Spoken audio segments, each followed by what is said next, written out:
In the brutal winter of 1932, the wealthy of the valley left a 12-year-old boy to freeze to death on a wooden bench, never realizing that the old outcast who saved him would soon hold the key to their own survival. The wind that evening did not just blow.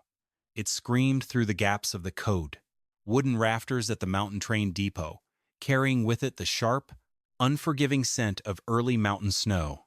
Along the banks of the Popo Agie River, the coal mines had slowed, their chimneys coughing up thin gray smoke into a sky that looked like bruised slate.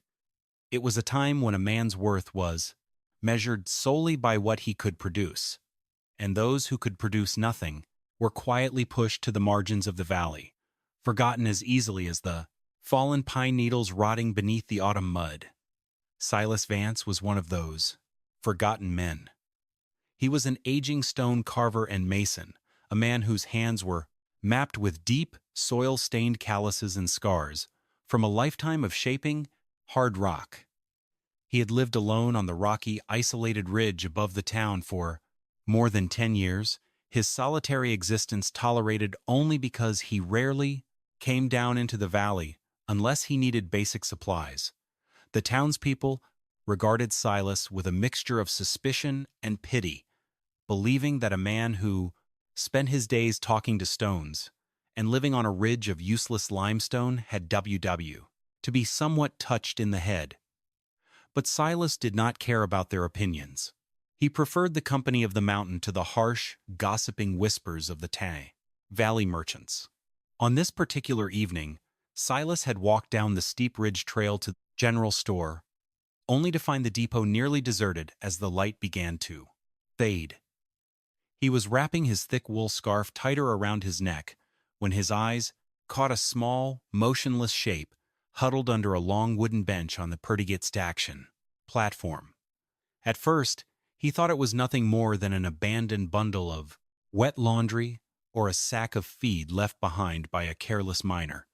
But as he stepped closer, the bundle shivered. Silas stopped, his heart heavy, as he realized it was a boy. The child could not have been more than 12 years old, with a skeletal frame that looked far too fragile to bear the heavy weight of the mountain cold. He was wearing nothing but a threadbare cotton shirt and patched trousers that had clawed out holes at the knees, his bare feet tucked beneath him in a desperate attempt to find warmth. His face was smudged with coal dust, and his dark eyes, wide and hollow, stared at the dirt floor with a quiet, hollow resignation that Silas recognized all too well. It was the look of a child who had learned early in life that no one was coming to save him. Silas knelt beside the bench, his old knees popping in the quiet air. He did not reach out to touch the boy immediately, knowing how a wild, cornered animal reacts to a sudden hand. Instead, he simply sat on the damp wood and waited until the boy slowly lifted his head, their eyes meeting in the dimming light. Silas spoke softly, his voice a low, gravelly rumble that seemed to carry the close warmth of a quiet hearth. He asked the boy his name, and after a long silence, the child whispered that it was Toby. Toby explained in a tiny, cracking voice that his family had boarded a train heading west 3 days ago, leaving him behind because there was simply no more food to go around. He had been waiting on the bench ever since, hoping they might return. But the trains came and went, and the platform remained empty.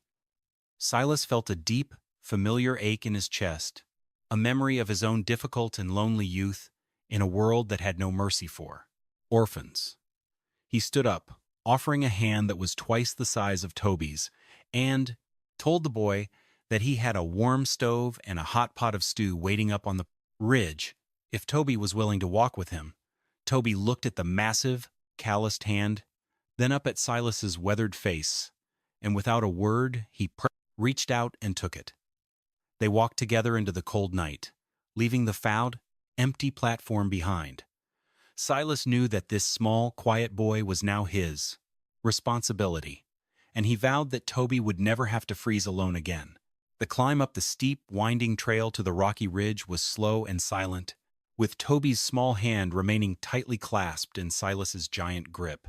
The mountain path was narrow, bordered on one side by towering pines that groaned under the weight of the rising wind, and on the other by sharp limestone cliffs that seemed to cut directly into the dark sky. Toby's thin boots offered little protection against the rocky ground, and Silas could feel the boy's light frame shivering with every step, his small body struggling to keep pace. Silas did not rush him. Instead, he set a slow, steady rhythm, occasionally pointing out the safe footholds on the steep path, as if they were partners embarking on a long journey.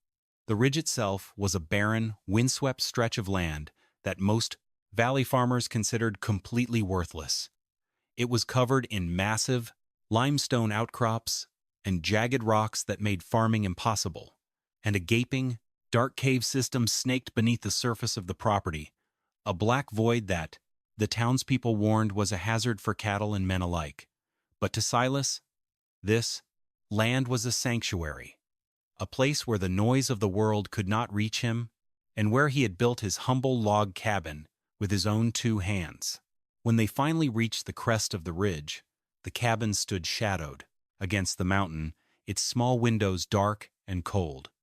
It was a modest structure, built from thick pine logs that had weathered to a deep, dark gray, with a stone chimney that rose from the eastern wall.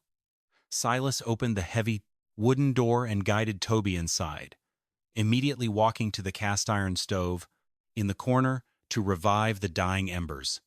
Within minutes, a bright, cheerful flame was dancing behind the iron door, casting a warm, flickering orange glow across the simple room. Toby stood near the entrance, his arms crossed over his chest, staring at the interior with wide, cautious eyes. The cabin was sparse, containing only a rough-sawn pine table, 2 wooden chairs, a single iron bedstead, and shelves lined with stone-carving tools and iron pots. The floorboards were rough and drafty, allowing the cold mountain air to whistle softly up through the cracks from the dark crawl space beneath the house. Silas pulled a heavy wool blanket from his bed and wrapped it gently around Toby's shoulders, then guided him to a chair near the stove. He ladled a generous portion of thick potato and salt pork stew into a tin bowl and set it before the boy, along with a slice of hard, crusty bread. Toby did not eat immediately. He looked up at Silas, as if expecting the old man to take the food away or demand something in return. Silas simply smiled, took a seat across from him, and began cleaning his carving chisels, giving the boy the quiet space he needed to feel safe. Slowly, Toby took a bite, then another, until he was eating with a frantic, desperate hunger that told Silas everything he needed to know about the boy's past few weeks. The warmth of the stove and the heavy food began to work their magic, and by the time Toby finished the bowl, his eyes were heavy with a deep, long overdue exhaustion. Silas set up a makeshift bed for the boy near the crapperiven stove, piling clean straw and heavy wool blankets on the floor where the heat was most concentrated. Toby climbed into the blankets without a word, pulling them up to his chin, his eyes tracking Silas's movements until the old man blew out the kerosene lamp, leaving only the soft red glow of the fire. As the wind continued to howl outside, rattling the cabin's loose window panes, Silas sat in the dark, listening to the boy's soft, even breathing. He knew his cabin was drafty and old, and he knew that the coming winter would be harder than any he had faced before. The ridge was an unforgiving place, and his resources were incredibly slim, but as he looked at the sleeping boy, Silas felt a quiet determination settle deep in his bones. He had a home, however humble, and he would find a way to share it with this child who had nothing. The next morning brought a thin coat of frost that turned the rocky ridge into a glittering sheet of silver, though the air remained bitingly cold. Silas knew that if Toby was going to survive the winter, the boy needed proper clothes, heavy leather boots, and a thick coat to replace the threadbare rags he wore. After a simple breakfast of cornmeal mush, Silas gathered his few remaining silver coins, and led Toby down the ridge trail, heading toward the general store, in the center of the valley. The town was already awake, with miners and farmers gathering near the supply depot, their breath rising in thick white plumes as they loaded wagons and talked about the dropping temperatures. When Silas and Toby stepped onto the porch of the general store, the conversations died down, replaced by curious looks and quiet nudges as the townspeople noticed the boy walking beside the old outcast. Silas walked inside, his boots echoing on the common, wide pine floorboards, and began searching the shelves for a pair of sturdy, woolen socks and a coat that might fit Toby's small frame.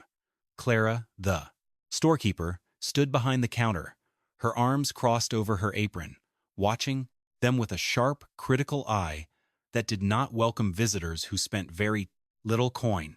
Before Silas could pay for the items, the heavy door opened, and Thaddeus Greaves, the wealthy valley landlord, stepped inside, his wool coat trimmed with fine fur, and his leather boots polished to a high shine. Greaves was a man who owned most of the houses in the valley, a cold-eyed speculator who viewed people only as accounts to be settled or properties to be cleared.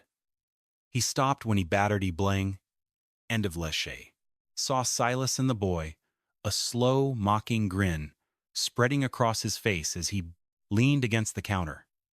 Greaves looked at the threadbare coat Silas was holding, then at Toby, who shrank behind Silas's large frame to hide from the landlord's harsh gaze. Greaves laughed, a loud, grating sound that drew the attention of the other customers in the store, and asked Silas if he had decided to start a school for stray dogs on his rocky ridge.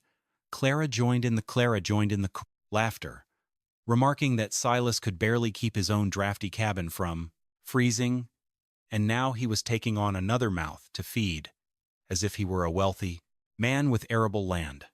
She asked Silas if he planned to feed the boy on limestone and dirt, since that was the only crop his worthless property had ever produced.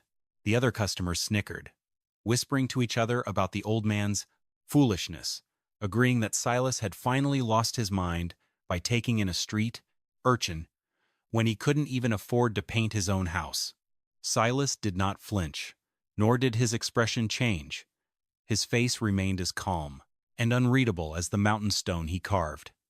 He placed his silver coins on the counter, counting them out slowly and precisely, ensuring he paid every penny for the socks, the boots, and the coat. He did not look at Greaves or Clara, refusing to give them the satisfaction of seeing him angry or distress, but he could feel Toby's small body trembling behind his legs. Once the transaction was finished, Silas gently placed the new coat over Toby's shoulders, buttoning it up to the neck, and then looked down at the boy with a quiet, reassuring smile. He told Toby that the opinions of men who lived in drafty houses they did not build were like the autumn wind, loud but empty of real substance. He took the boy's hand and guided him out of the store, leaving the laughter and the whispers behind them on the porch. As they walked back toward the ridge, Silas could hear the mocking laughter fading in the distance, but his grip on Toby's hand remained firm and steady. He knew the townspeople thought they were doomed, and he knew they expected him to fail, but their scorn only strengthened his resolve to build something lasting. They would survive this winter, and they would do it on the very rocks the valley laughed at. By the first week of December, the autumn winds had completely abandoned the valley, replaced by a deep, hollow silence that always preceded the heavy snows. The temperature dropped steadily, day by day, until the water in the wash basin inside Silas's cabin began freezing over within minutes of the fire dying. Silas spent his mornings sealing the gaps in the cabin logs with fresh clay and dry moss. But the wood had shrunk and shifted over the years, leaving crevices that no amount of chinking could completely close. Toby helped as best as he could, hauling buckets of clay from the creek bank, his small hands red and chapped from the freezing water. But they both knew they were fighting a losing battle against the cold. The cabin was simply too old, its floorboards too drafty, and its single stone fireplace too inefficient to hold the heat when the real Arctic air arrived. To make matters worse, Thaddeus Greaves chose this difficult week to make the trek up the steep ridge trail, riding a heavy black horse and wrapped in thick wool blankets. He did not dismount when he reached the cabin. Instead, he stayed in the saddle, looking down at Silas with a cold, mocking satisfaction. Greaves pulled a folded paper from his coat pocket and informed Silas that his outstanding property taxes had been sold to the land company and that he had BJ's exactly 30 days to pay the balance or face immediate eviction. He looked at the drafty cabin, then at Toby standing in the doorway, and remarked with a cruel smile that the company would be repossessing the land by the new year, since an old stone carver had no way of raising silver in the winter. He laughed as he turned his horse back down the trail, shouting over his shoulder that they would be frozen out before the eviction papers could even be signed, and that Silas should have spent his coins on taxes instead of buying boots for a useless street boy. Toby looked up at Silas, his eyes full of fear, asking if they would have to go back to the depot or if they would be forced to sleep in the snow when the landlord returned. Silas put a comforting arm around the boy's Dakshan shoulders, drawing him close, and told him that no man, no matter how much land he owned, could evict them from the mountain if they chose to stay. But as they walked back inside, Silas looked at his small woodpile and the drafty floorboards, and he knew that Greaves was right about one thing: they could not survive the deep winter inside this cabin. That evening, as they sat by a fire that seemed to lose its warmth the moment it rose above the hearth, Silas began to think about the limestone cave at the back of his property. It was a massive, dark opening that went deep into the mountain, a place he had avoided because the townspeople warned it was unstable and dangerous, filled with deep pits and damp air. But Silas had spent his life working with stone, and he knew that the earth did not freeze the way the air did. Deep beneath the surface, the rock held a steady, unchanging temperature. He looked at Toby, who was shivering under his blankets near the hearth, and asked the boy if he was brave enough to explore the dark with him the next morning. Toby looked at the dark windows, then at the dying fire, and nodded. Once, his trust in Silas absolute and unquestioning. They went to sleep with the wind whistling through the logs, but Silas's mind was no longer focused on the drafty cabin or the landlord's threats. He spent the remaining hours of the cold night staring into the dying embers, his mind occupied by thoughts of the deep, silent limestone chambers beneath their feet, imagining how they might construct a safe sanctuary that would shield them from the landlord's cruelty and the coming winter's bitter bite, turning a dark stone void into a warm home where they could finally find peace and security together in the dark. The next morning was so cold that the oil in their small kerosene lamp had turned to a thick, yellow sludge, refusing to light until Silas warmed the glass base near the hot coals. Taking a lantern, a length of hemp rope, and a heavy 7do iron crowbar, Silas led Toby toward the dark, gaping mouth of the limestone cave at the base of the northern ridge. The opening was shadowed by towering rock ledges, half buried under frozen pine needles, and drifted snow that had accumulated during the early November flurries. As they stepped inside the entrance, the harsh, howling wind of the ridge suddenly died down, replaced by a deep, heavy silence that felt almost protective. The air near the mouth of the cave was cold, but as they walked deeper into the darkness, navigating a slope of smooth, ancient stone, Toby noticed something that made him stop. He pulled off his heavy woolen gloves, holding his bare hands out into the dark, and looked up at Silas with wide, surprised eyes, remarking that the air did not freeze his fingers anymore. Silas nodded, holding the lantern high to illuminate the massive limestone chamber that opened up before them. The stone walls glittering softly in the yellow light. He hung his thermometer from a projection of rock, and they sat on a flat, limestone slab to wait, listening to the slow, steady drip of water somewhere deep in the dark. After 20 minutes, Silas checked the thermometer. The 4 mercury sat steadily at 54 degrees F, even though the air outside on the ridge had dropped to a bitter 10 degrees above zero. This was the geothermal secret of the mountain deep enough beneath the frost line.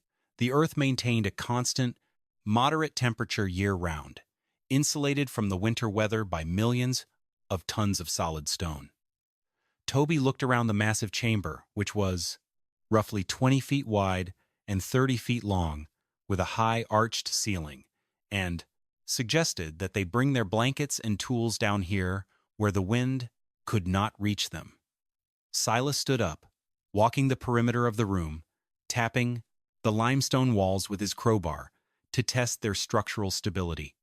The stone was solid, a single massive formation of mountain rock that had stood for thousands of years, with no signs of loose shale or shifting ledges that could pose a danger. He realized that the boy was right. This cavern was not a dark, dangerous pit, but a natural shelter that held more warmth than any log cabin in the valley could ever dream of. They did not need expensive insulation or endless cords of carrot firewood to fight the winter. They only needed to utilize the natural stability of the earth itself. Silas looked at Toby, his heart filling with a deep, quiet pride at the boy's practical insight, and told him that they would make this cave their home, a place where no landlord could freeze them out or drive them away. They spent the rest of the morning planning the layout of their underground sanctuary, identifying the areas for their beds, their workspace, and the stove Silas planned to build. The cave was dry, with a natural limestone floor that sloped gently toward the back, ensuring that any moisture would drain away naturally rather than pool in their living space. Silas's masonry skills, once used to build chimneys for wealthy men in town, would now be used to carve out a life for himself and the orphan boy in the deep silence of the mountain. They carried their first load of tools down before noon, their footsteps echoing softly on the ancient stone, marking the beginning of their new life. As they worked, Silas felt a lightness in his chest that he hadn't experienced in years, a certainty that they were no longer just surviving, but building a future. They were turning their back on the valley's scorn, retreating into the deep earth where the cold could not follow. With every bucket of stone they moved, were laying the foundation of a true sanctuary. They were no longer outcasts. They were creators of their own destiny. They would build their paradise here. The work of clearing the deep limestone chamber began in earnest the following morning, with Silas and Toby establishing an orderly routine that kept them busy, from sunrise to dusk. The cave floor was littered with centuries of fallen shale, ancient river gravel, and packed yellow clay that had washed down through natural crevices during the spring thaws. Because the space between the floor and the arched ceiling was low in certain areas, Silas had to work while crouched or kneeling, using a short-handled pickaxe to break up the compacted earth. Toby, with his smaller, more agile frame, was able to navigate the tightest corners, using a small hand shovel to scoop the loosened clay into heavy iron buckets. Each bucket had to be hauled up the sloping entrance trail, carried out into the cold ridge air, and dumped over the edge of the limestone cliff. It was exhausting, bone-wearying labor that left their muscles aching and their faces smudged with dark limestone dust, but neither of them complained. They worked as a structured team, with Toby emptying the buckets as fast as Silas could fill them, their movements falling into a rhythmic, steady pattern that filled the quiet cavern with the sound of iron meeting stone. By the end of the first week, they had removed more than 500 cubic feet of soil and rock, raising the ceiling height in the main chamber to a comfortable 7 feet and exposing the smooth, solid bedrock beneath. Silas used his stone masonry skills to shape the excavated flat stones into a series of sturdy retaining walls along the sides of the chamber, preventing any loose earth from sliding into their living space. Toby discovered a narrow, natural tunnel at the back of the room that rose steeply toward the surface, ending in a small opening hidden among the rocks on the ridge above. Silas examined the passage and realized it was a natural ventilation shaft, a chimney created by the mountain itself that would allow air to circulate through the cave without creating drafts. He cleared the opening of dry leaves and pine needles, then fitted it with a fine iron mesh to keep out small animals while ensuring a constant, slow exchange of fresh air. This natural draft would prevent any moisture or stale air from accumulating in the cavern, keeping the atmosphere dry and healthy even when they slept. The neighbors occasionally rode past the ridge trail, watching Silas and Toby carry bucket after bucket of yellow clay out of the cave mouth, their laughter echoing across the cold fields. They joked at the town store that the old man was preparing a burial vault for himself and the boy, or that they had decided to live like badgers because they couldn't afford a single pane of glass for their cabin. Silas ignored their comments, focusing entirely on the work, his frozen, calloused hands moving with the steady confidence of a man who knew exactly what he was building. He taught Toby how to split stone along its natural grain, how to mix clay mortar using the fine river sand, and how to verify the level of a stone wall using a simple plumb bob. The boy was an eager, intelligent student, his small hands quickly learning the skills that Silas had spent a lifetime refining, his eyes bright with the satisfaction of creating something permanent. They were no longer just an old outcast and a homeless orphan. They were partners in a grand design, building a fortress of stone and earth that would defy the cold. By the time the heavy snows of December began to fall, the main chamber was completely cleared, its bedrock floor swept clean, and its retaining walls solid. They had built a space that was clean, dry, and protected, ready to receive the hearth and the furniture from the drafty cabin above. Silas looked at the smooth limestone walls and knew that the hardest part of their excavation was behind them. They had carved their home out of the very mountain itself, and it was ready. Now they would begin the true building of their sanctuary. Their underground home was born. With the main cavern chamber cleared and swept, Silas turned his focus to the closet, most critical component of their underground survival, the heat source. A standard iron wood stove would not work in a cave. It burned too hot and too fast, releasing most of its heat directly up the chimney while consuming massive amounts of firewood. Instead, Silas decided to build a high-efficiency masonry heater, a traditional European design that used a winding flue path to capture and store the heat of combustion within a massive body of stone. He and Toby spent 3 days hauling heavy, dense soapstone and flat river granite from the creek bed up to the cave, selecting each piece for its thermal mass and resistance to cracking under high heat. Silas mixed a special mortar, using local fire clay, wood ash, and fine sand, ensuring the joints would remain airtight, stable even under the highest temperatures. He positioned the foundation of the 23 heater directly on the solid bedrock in the center of the chamber, ensuring the solid bedrock in the center of the chamber. Massive weight of the stone would not cause any shifting or structural settling. Over time, the design of the heater was a marvel of empirical engineering, featuring a primary combustion chamber lined with firebrick, followed by a series of vertical winding channels that forced the hot gases to travel 30 feet before exiting. As the fire burned hot and fast in the core, the hot exhaust gases transferred their thermal energy directly into the surrounding soapstone and granite walls, warming the massive stone body to a steady, radiating temperature. By the time the smoke reached the natural ventilation fissure in the cave ceiling, it was nearly cool, having surrendered 80% of its heat to the masonry mass. This meant that a single intense 2-hour burn in the morning would charge the stone battery, allowing it to radiate gentle, constant warmth throughout the entire cavern for the next 24 hours. Toby helped mix the mortar and carry the stone, his small hands working alongside Silas's like calloused fingers, learning the ancient geometry of draft and thermal retention that kept families warm in the coldest regions of Europe.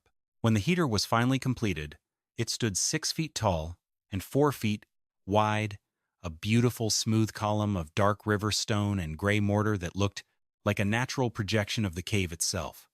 Silas allowed the mortar to cure slowly for 3 days, maintaining a tiny, smoldering coal fire in the core to drive off the moisture before risking a full burn. On the 4th morning, with the outside temperature on the ridge dropping to a freezing 5 degrees above zero, Silas loaded the firebox with dry split pine and lit it with a single 2-match. The draft was immediate and powerful, the flame roaring behind the iron door as the winding chimney channels began drawing the smoke cleanly up into the natural ceiling vent.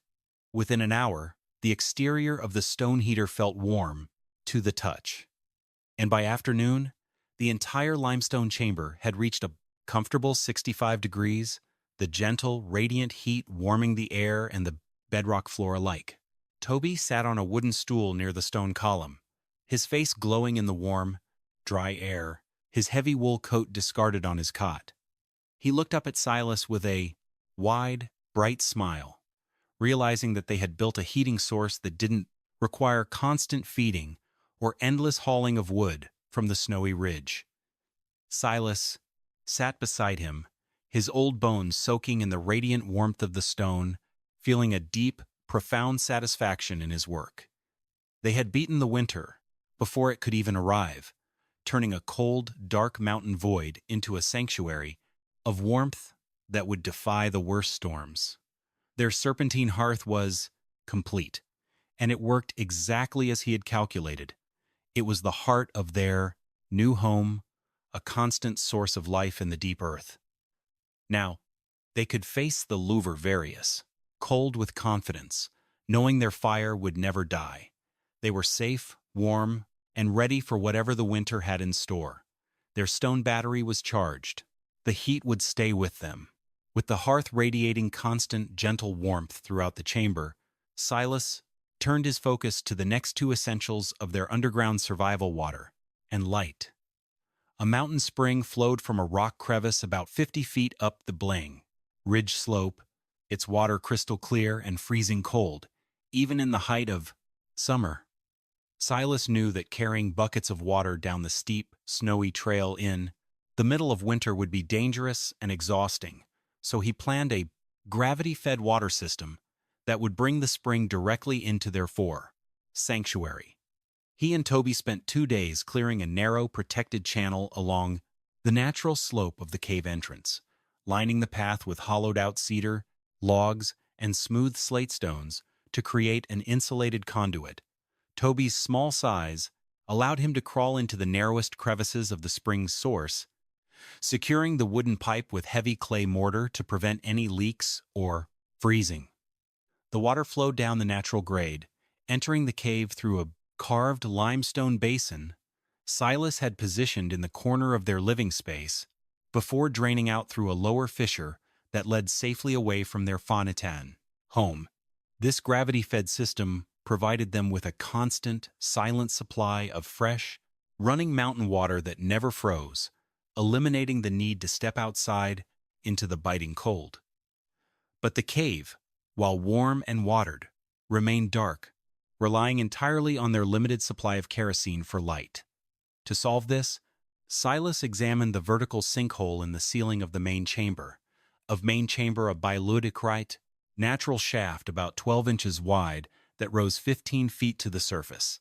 He and Toby constructed a series of wooden panels lined with polished tin sheets, salvaged from old tin cans, positioning them at precise angles at the top of the shaft on the ridge above. These reflective arrays captured the low-angle winter sunlight, bouncing the bright rays down the vertical stone shaft and dispersing them throughout the white limestone chamber below. The result was a dramatic transformation. The once dark shadowed cavern was filled with a soft, natural daylight that illuminated every corner of their living space, reflecting beautifully off the damp stone walls and the smooth bedrock floor. Toby stood in the center of the chamber, watching the shafts of bright sunlight dance across the stone floor, his eyes wide with a deep, silent wonder. The cave no longer felt like a dark underground dungeon. It felt like a grand, sunlit hall carved out of the mountain itself, warm, dry, and alive with the sound of running water. Silas adjusted the tin reflectors on the ridge above, ensuring the light was concentrated in the center of the room, where they had positioned their work table and planting beds. He knew that natural light was essential for their health and spirits during the long winter months, and he knew it would allow them to grow the fresh food they would need to survive. The combination of gravity-fed water and reflected sunlight was a simple, elegant application of basic physics, using the natural geography of the mountain to create a comfortable, self-sustaining home. They had turned the very limitations of the cave into advantages, creating a space that was more functional than any drafty wood frame house in the valley below. Toby's quiet laughter echoed softly off the limestone walls as he splashed his hands in the running water of the stone basin, his face bright in the reflected sunlight. Silas watched him, feeling a deep, profound sense of peace. They had built a true sanctuary, a place where they wanted for nothing. The valley might laugh at them, but they had built a paradise in the deep earth, and it was theirs. Every detail was falling into place, exactly as he had planned during the long, drafty autumn nights. They had water, they had light, and they had constant warmth from their stone hearth. Now, they would turn their focus to the final part of their underground design, their food supply. They would plant a garden where no frost could ever reach it. The earth would feed them just as it sheltered them. Their preparation was complete, and the deep mountain was their ally. They were ready to grow their future in the dark. Their oasis was alive. The final stage of engineering their subterranean sanctuary was the establishment of their food supply, a project that required a careful understanding of soil, light, and temperature. While their neighbors' gardens in the valley lay frozen and dead under 3 feet of snow, Silas and Toby prepared to grow fresh vegetables in the geothermal warmth of the cave. They spent 3 days hauling rich, dark forest loam from the sheltered pine hollows on the south side of the ridge, carrying it in heavy sacks down the steep cave entrance. Silas built a series of raised wooden planting beds along the eastern wall of the chamber, positioning them directly in the path of the reflected sunlight that poured down the vertical ceiling shaft. They mixed the dark forest soil with clean river sand and composted manure from their small supply, creating a rich, fertile planting medium that held moisture and drained cleanly. Toby carefully sowed the seeds of hardy, cold-tolerant winter crops: kale, winter spinach, radishes, and root vegetables that Silas had purchased in town with his given last silver coins.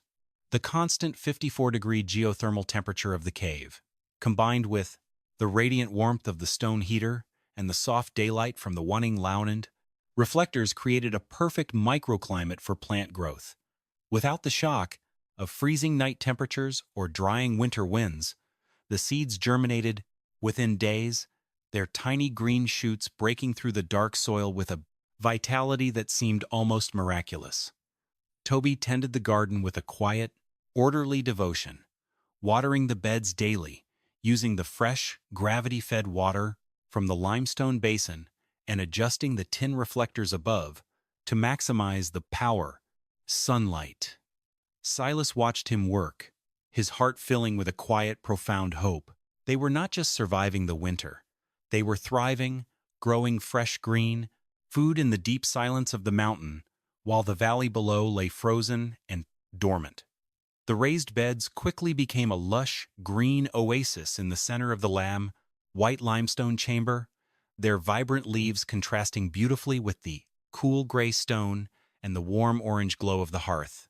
By late December, the radishes were ready for harvest, crisp and sweet, followed quickly by thick leaves of spinach and kale that provided them with fresh nutrients their neighbors went without. The garden represented more than just food. It was a testament to their independence, proof that they did not need the Servants' Valley's approval or the landlord's mercy to build a comfortable, abundant life. They had created a closed, self-sustaining loop of heat, water, light, and food, using nothing but simple materials and the natural resources of the mountain. Silas carved small wooden signs for each of the planting beds, his calloused fingers shaping the letters with care, while Toby laughed softly as he harvested the first crop of winter greens. The valley townspeople occasionally rode past the ridge, looking at the thin wisp of warm steam rising from the rocks above the cave. But they had no idea that a lush green paradise was flourishing beneath their feet. They still believed Silas and the boy were freezing in a dark, cold badger hole, waiting for the winter to break their stubborn spirits. But inside the cavern, Silas and Toby sat at their pine table, eating fresh vegetable soup by the warm stone heater, their sanctuary complete and their future secure. They had built a paradise in the deep earth, a place of warmth, abundance, and quiet peace that no storm could ever touch. Every seed they had planted had grown, a silent green, witness to their success in the deep mountain. Toby looked at the green leaves of the kale and remarked that it was the most beautiful garden he had ever seen, even in summer. Silas smiled, his hand resting gently on the shoulder of the boy, and told him that the earth always rewards those who take the time to understand its secrets. They had everything they needed, and they had built it together. The cold could not reach them, and the hunger could not touch them. They were safe, warm, and well-fed in their underground oasis. Their mountain paradise was fully alive, and it was theirs alone. They slept. The historic storm of 1932 arrived on the evening of January 6th, descending from the Canadian Rockies with a brutal, screaming force that the oldest valley settlers had never witnessed before. The barometer plunged to its lowest recorded level in 40 years, and the wind chill on the exposed ridge dropped to a lethal 70 degrees below zero within hours. It was a massive, slow-moving Arctic wall that turned the air into a blinding sheet of white, driving snow horizontally across the prairie with enough force to rip shingles from roofs and break heavy doors. By the morning of the second day, 3 feet 2 of snow had accumulated in the valley, with wind-driven drifts packing tight as concrete against the sides of houses, burying fence lines and roads completely. In the center of the valley, the town was paralyzed. The water mains, buried too, shallowly in the frozen soil, froze solid and burst, cutting off the municipal water supply and leaving families desperate. Thaddeus Greaves's coal company, unable to transport fuel over the drifted roads, ran dry on the third day of the Dacian storm, leaving the wealthy landlord with no heat in his large, drafty home. The woodpiles of the valley, stored outside under simple canvas tarps or open station lean-tos, froze into solid, icy masses that required axes to pry apart, the wet wood producing more smoke than heat when thrown on fires. Families huddled in, single rooms around their stoves, burning furniture, fence rails, and anything dry they could find, their breath rising in thick white clouds inside their own kitchens. The temperatures inside most valley cabins dropped to a freezing 35 degrees, with frost thick as a finger forming on the interior nails of the walls, and water buckets turning to solid ice on tables. People risked their lives just to walk to their outhouses or barns, some losing their way in, the blinding whiteout and suffering severe frostbite before they could find their doors. It was a crisis of survival, a brutal exam that the valley's modern, drafty homes were completely unprepared to pass. Their thin walls, bleeding heat faster than any stove could replace it. But deep inside the limestone cavern, Silas and Toby lived in a quiet, warm world that seemed completely detached from the Arctic fury raging on the Taine mountain ridge above. The thick stone walls of the cave, insulated by millions of tons of solid earth, held their 56-degree geothermal temperature with a steady, unchanging reliability. The counterflow masonry heater, charged with a single 2-hour burn in the morning, radiated gentle, dry warmth throughout the sunlit chamber, keeping the interior air at a comfortable 65 degrees. Toby sat at their pine table in his light cotton shirt, his boots set aside, reading a book by the soft light of the reflectors, while Silas carved a new stone bowl. The gravity-fed spring continued to flow silently into its basin, fresh and liquid, and the raised beds provided them with a fresh harvest of sweet winter spinach and crisp radishes. They had no drafts, no freezing wind, and no smoke. The air moved cleanly through the ventilation shafts, keeping their sanctuary dry and comfortable. They knew the storm was severe, hearing the faint, distant roar of the wind through the high ventilation shaft on the ridge above, but the cold could not reach them. Silas checked Toby's feet for warmth, his mind filled with a deep, silent gratitude that they had built their sanctuary in time to protect the boy from this brutal winter. He knew his old cabin on the ridge had likely been crushed by the snowdrifts or stripped of its chinking by the wind, but it did not matter. They had a better home now, one that no storm could ever destroy. They were safe, warm, and well-fed, their underground paradise holding its heat with absolute perfection. Toby looked at the glowing stones of the heater, remarked that the mountain was a good protector, far better than any landlord. Silas nodded, his eyes bright in the warm firelight. They had everything they needed, and the winter had lost its power over them. They were home in their One's paradise. They waited out the storm. They survived. The blizzard finally broke on the morning of January 12th, leaving the mountain valley buried under 6 feet of hard-packed, glittering snow that sparkled coldly in the pale winter sunlight. The air remained brutally cold, 30 degrees below zero with no wind, a silent, frozen desert where nothing moved and no chimneys smoked. Thaddeus Greaves, his fingers blue with cold, and his large frame shivering under 3 heavy wool coats, gathered a group of 5 desperate, half-frozen townspeople at the general store. They had burned the last of their furniture and were out of food, and Greaves decided to climb the ridge trail to Silas's property, expecting to find the old outcast and the boy frozen to death. His plan was simple and cruel. He would salvage what cordwood and supplies remained in Silas's cabin and claim the land company's repossession early, using the resources to keep his own family warm. The men struggled up the steep ridge trail, their boots sinking deep into the packed drifts, their breath rising in thick, frozen clouds as they climbed toward the crest. When they finally reached Silas's homestead, they found the old log cabin in ruins, its roof partially collapsed under the massive weight of the snow and its walls stripped of their chinking by the wind. It was completely silent, a frozen shell of wood and ice with no sign of life, and Greaves grinned coldly, believing his predictions had been proven correct.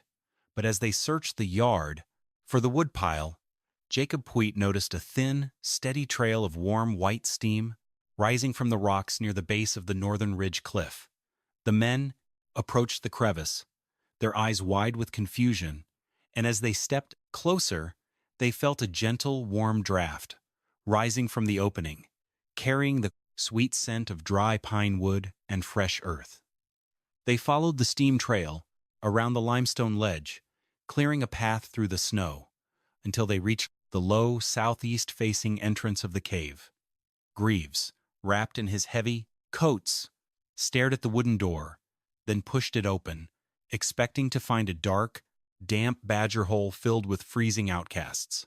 Instead, the wave of dry, 70-degree warmth hit them like a physical wall, immediately melting the frost on their eyelashes and warming their frozen faces.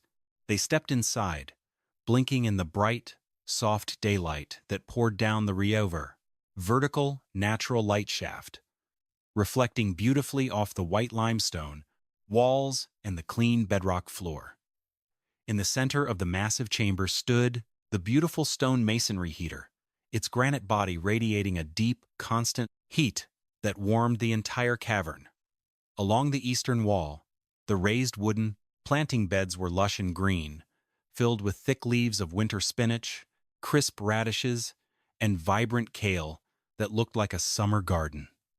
Silas and Toby sat at their pine table, eating fresh, hot vegetable soup from stone bowls, their faces relaxed and healthy in the reflected sunlight. Greaves and his men stood in the doorway, their mouths open in absolute disbelief, their frozen bodies beginning to ache as circulation returned to their blue fingers. It was a paradise in the deep earth, a warm, watered, and abundant sanctuary that made their large, expensive valley homes look like cold, drafty prisons. Silas looked up from his bowl, his expression calm and unreadable, and Toby stood beside him, his eyes bright with a quiet, confident pride. The townspeople, who had laughed at the old man's foolishness, now stood before him as beggars, their pride destroyed by the undeniable proof of his success. They had come to salvage the ruins of a dead man's cabin, but instead they had found the only thriving, warm home in the entire frozen valley built by the very hands they had mocked. Greaves could not speak, his eyes tracking the green leaves of the garden in absolute wonder. They were warm, they were safe, and they had built a true oasis in the dark mountain. The search party had found not death, but life, in its most beautiful, abundant form. They stood in the warmth, humbled and silent. The cave had defeated the winter. They entered, slowly. Silas Vance did not gloat, nor did he turn the freezing men away. Instead, he quietly stood up from the pine table and gestured for them to gather near the shilling outer, warm stone masonry heater. Toby, moving with a confident, gentle grace, ladled hot, fresh vegetable soup into their tin bowls and offered them thick slices of fresh bread, his actions carrying the quiet dignity of a true host. As the warmth of the stone and the rich food thawed their frozen bodies, Greaves looked down at his bowl, his face red with a mixture of physical pain and deep, burning shame. He pulled the folded repossession notice from his coat pocket, his hands trembling as he stared at the document that had represented his power over Silas just weeks before. Without a word, he tore the paper into small pieces and threw them into the open firebox of the heater, watching the flames consume the paper instantly, effectively canceling Silas's debt in exchange for their survival. The other men murmured their gratitude, their eyes shining with a deep, newfound respect for the old outcast and the homeless boy they had mocked in town. Justice had been served not through anger or violence, but through the quiet, overwhelming power of mercy, intelligence, and survival. Toby looked up at Silas, his dark eyes filled with a deep, emotional warmth, realizing that they had not just built a warmer shelter, they had built a family, a true home, and a legacy of kindness that the mountain could never erase. He reached out and took Silas's large, calloused hand, feeling the steady strength that had saved him from the freezing depot platform, and Silas squeezed it gently, his own heart full. In the years that followed the historic Great Freeze, the cave paradise on the Schlesien Ridge became a beacon of hope and inspiration for the entire valley. The townspeople no longer laughed at Silas and Toby. Instead, they made the steep trek up the ridge trail to learn the principles of geothermal warmth, stone, masonry, and passive climate control that had saved the town's leaders. The old outcast and the boy he had rescued became the community's primary teachers, guiding their neighbors in rebuilding their homes with a methodical, orderly layout designed to withstand the harshest winters. Under their patient guidance, the valley transformed from a place of harsh division into a cooperative community where no one was left to freeze in the dark and our channel of shared humanity flourished. Like never before, in all of their written local history, Toby grew into a strong, capable young man under Silas's loving guidance, inheriting not only the old mason's incredible skills with stone, but also his deep, quiet compassion for the vulnerable. He eventually took over the management of the ridge, but he never forgot the cold depot platform or the hunger of his youth, keeping the warm cave doors open to any traveler, orphan, or outcast in need of shelter. Under his care, the mountain ridge became a sanctuary of second chances, proving to everyone who visited that the strongest structures are built not of wood and nails, but of mercy, resilience, and shared survival. If you found inspiration in how they turned a cold badger hole into an unendably badger hole, enduring empire of warmth, please remember to support our channel by subscribing to us today, ensuring these great and inspiring stories of true historical frontier survival wisdom are never forgotten ever again. Today, the beautifully carved limestone halls still stand deep beneath the rocky ridge, silent, warm, and dry, even when the winter winds scream across the mountain peak above. Though the green gardens have long since faded, visitors to our channel of history still touch the smooth stone walls and feel the gentle, lingering warmth of the hearth. Silas and Toby, built with their own hands, carved deep into the limestone archway above the entrance, remains a simple, chiseled message left by an orphan boy and the father who chose him, a lasting testament to the deep miracles that can be achieved when love and intelligence unite. It is a powerful reminder that when we open our hearts to the lost and forgotten, the children of this world, we do not just save them. We build a secure sanctuary that can always withstand the coldest storms of our lives. A true home is not ever built of wood and wind, but of mercy stone and the warm earth that holds us all.